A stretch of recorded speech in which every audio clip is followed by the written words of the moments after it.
लारकाणे के चूंडियल नुमाइंदनि के ख़ासि करे असां मोहतरम जमील अहमद सुमे साहब ये हथ ॿधी अर्ज़ु कंदासीं त ख़ुदारा ही जेको लारकाणे जो चिल्ड्रन एमरजेंसी इदारो आहे जंहिंजे लाइ चयो थो वञे हर वक़्तु हर सहूलियत मौजूदु आहे, हर स्टाफ डॉक्टर खां वठी नर्स मौजूदु आहे।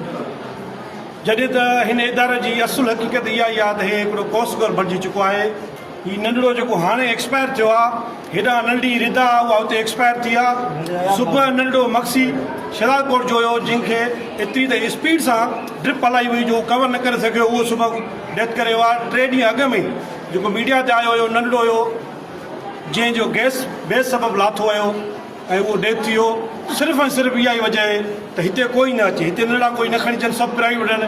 हे हिकिड़ो बिज़नेस बणिजी चुको आहे, हिकिड़ो कारोबार बणिजी चुको आहे।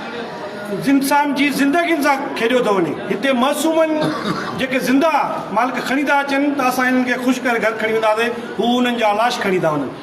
हीअ इंसानियत न आहे, हीअ नाज़ी कैंप बणिजी चुको आहे, हीअ इदारो न आहे।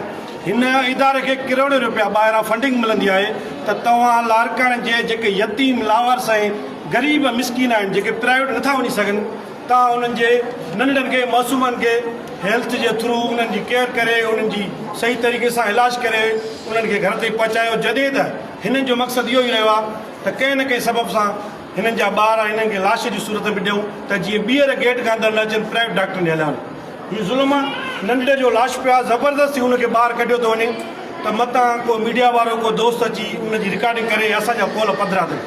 ख़ुदा राय इंसान आहिनि। हे का रिढ बकरी न आहे जंहिंखे मारे ऐं फिटियो कयो वञे कंहिं गंद जे ढेर ते। इंसान जा बच्चा आहिनि, हीउ लारकाणे वासी आहिनि। जमील अहमद सुबरो साहिबु, तव्हां चूंडियल नुमाइंदा आहियो। हे जेके बि आहिनि दोस्त, हीउ तव्हांजे तकनि जा दोस्त आहिनि, तव्हांजे MPशिप जे वोटर आहिनि। हिननि सां एॾो ज़ुल्म थिए थो, एॾो नाक थिए थो।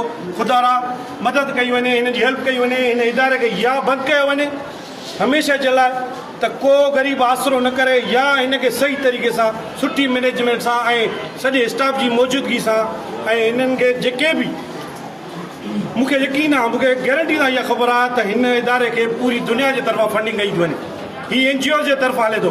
पोइ बि हिन जी हालत इहा आहे त कोई डॉक्टर पंहिंजी ड्यूटी ते मौजूदु न आहे। हीउ हुनजो वाल साहबु आहे। हिन चयो असां